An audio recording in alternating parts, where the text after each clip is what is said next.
I've had it for a day. Pretty great so far. The folks at Vivo sent along this, the Vivo X90 Pro. It's now in the Gadget Lab, and immediately we have to talk about tiers of phones. This is not the X90 Pro Plus. That has been getting some early coverage last month from people who have imported the phone. So far, I think that's only a Chinese variant, at least to my knowledge. From the Pro Plus to the X90 Pro, we trim a couple exotic features, but we still focus on class-leading photography. This video is just serving as an introduction to the phone on my channel, and we can break down some of the differences between the Pro and the Pro Plus. As I spend a little more time using the Pro, we're absolutely going to follow up with some comparisons, in-depth benchmarks. I mean, this is my first experience with the new MediaTek Dimensity 9200 SoC, and I'll have a lot to say about the cameras. But today is the beginning. After a day, I know I'm really gonna like this phone. The design is very familiar to recent Vivo and iQOO phones. There's a textured faux leather back. It's not quite as leathery as the iQOO 11, but it's a grippier feel than the smooth glass finish on the Vivo X80 Pro. The standout feature is this new 1-inch type camera sensor. It literally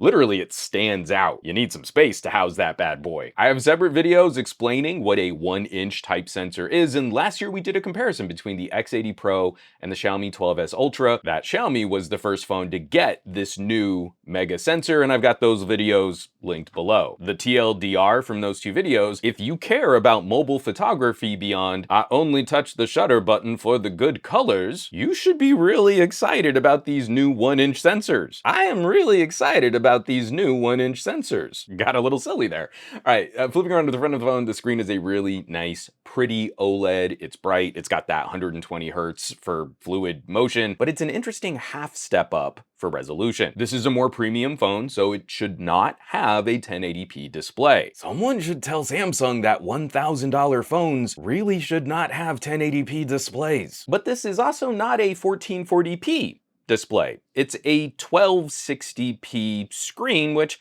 I don't know that I've seen that before. Fingerprint sensor in the screen. It's a decent optical sensor, but unfortunately the international flavor of the X90 won't be getting that fantastic ultrasonic sensor that we had on the X80 Pro. I believe that's only going to the X90 Pro Plus. IR blaster on the top of the phone to use it as a universal remote, dual SIM card tray on the bottom, and the USB port is a proper USB 3 with support for video output. I'm very happy to see that. That's one of the features we've been losing on some of our more mid-ranger to starter premium tier phones. And the other interesting bit for me, inside this, it's running the new MediaTek Dimensity 9200 SoC.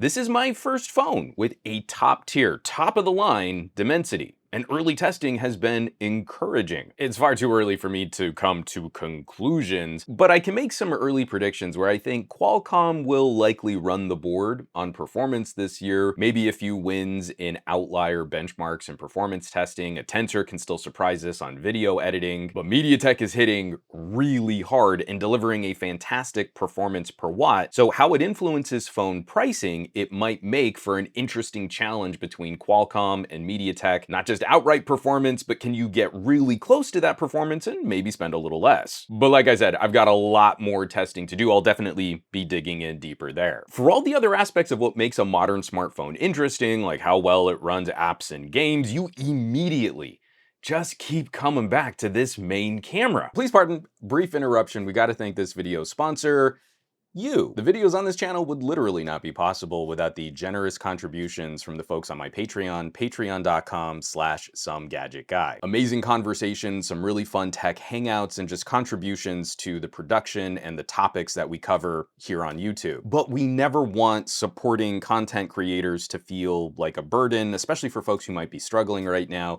and any kind of contribution is greatly appreciated. In an age of algorithms, those folks who are out there sharing content on social media, posting it to appropriate subreddits, bringing new fun tech geeks to the conversation, that kind of effort means the world to creators like me. But if you have the means and you would like to contribute, please consider checking out patreon.com/SomeGadgetGuy. I'm writing up additional posts, production diaries. It's where my camera deep dives and camera analysis articles live. You get the 4K videos without the ads built into them, and we also have our own little private Discord, which is my safe space to nerd out. Once again, patreon.com/SomeGadgetGuy. Thank you all so much for the support, the contributions. These videos would not be possible without you. And now let's get back to the rest of the video.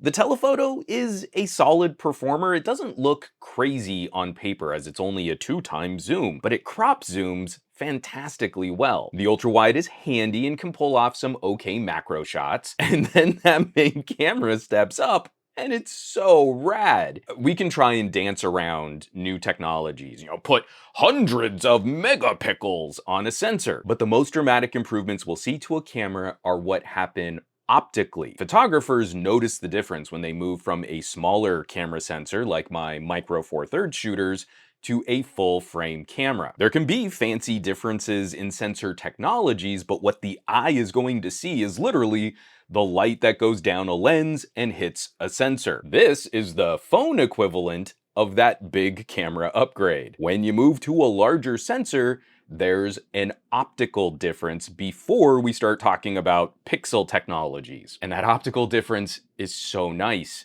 How your subject pops from the background, the natural focus fall off, the prettier bokeh, and some absolutely stunning low light captures before we start getting into the more ratcheted HDR and night mode shots. Cutting a smaller pixel into smaller and smaller and smaller subpixels, I feel there's a diminishing return on improvement there. At some point, that 200 megapixel camera is still likely gonna spit out a 12 megapixel image. Instead, we can just start with even bigger pixels. And that's the big upgrade from the X80 Pro to the X90 Pro. Phones like the X80 Pro, the Pixel 7, the Note 23, they all have roughly 2.4 micron pixels when you bend down to that 12 megapixel resolution. The Xiaomi 12S Ultra and the X90 Pro have 3.2 micron pixels. That doesn't sound like a lot. We're talking microns. Microns are really little, but 2.4 micron to 3.2 micron is about a 30% increase in pixel size, and sensor generation to sensor generation, wouldn't you know it, that makes for about a 30% bigger sensor than what we had last generation on Galaxy Ultras, Pixel 6 and 7, and the X80 Pro. It's my assertion that a 30% larger sensor is gonna outpace some of those technological improvements to increasingly tiny subpixels. And we can put this another way, this 1-inch type sensor is closing in on micro four thirds cameras. I shoot most of my studio setups, the talking to camera stuff, on Panasonic cameras. The pixels in this phone are bigger than the pixels on a $2,000 Panasonic Lumix GH6. Over the last year, thanks to phones like the X80 Pro and the Xiaomi 12S Ultra, almost all of my channel B-roll has been shot by phones. I haven't taken my nice studio cameras out for a location shoot for a while, but even in the studio, more of my B-roll is coming straight from a phone. It's faster to set up, it's faster to transfer that data, and sometimes I might even just edit the video from the phone. I haven't done a ton of comparison testing, but let's put up two photos right here from my studio. You tell me which was shot by $2,500 worth of camera and lens,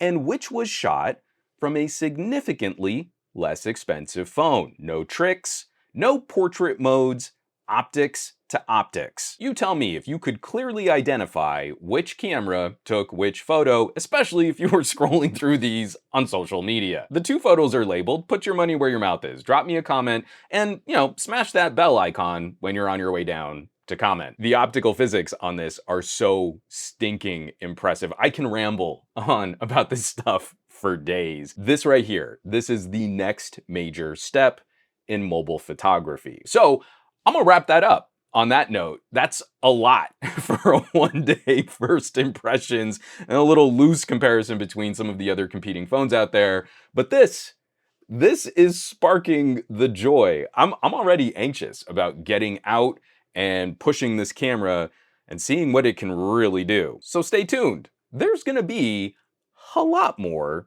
to talk about. As always, thanks so much for watching, for sharing these videos, subscribing to the channel. All the support lately has been absolutely fantastic. If you're clicking on links in the description below, if you're hitting my home site, SomeGadgetGuy.com, or if you're joining the list of names scrolling by on your screen from my Patreon, patreon.com/SomeGadgetGuy. This list basically represents the coolest tech pals in the universe, so I hope you'll check them out. Now, you know where you can find me around the rest of the internet, at SomeGadgetGuy on the Twitters and the Twitch.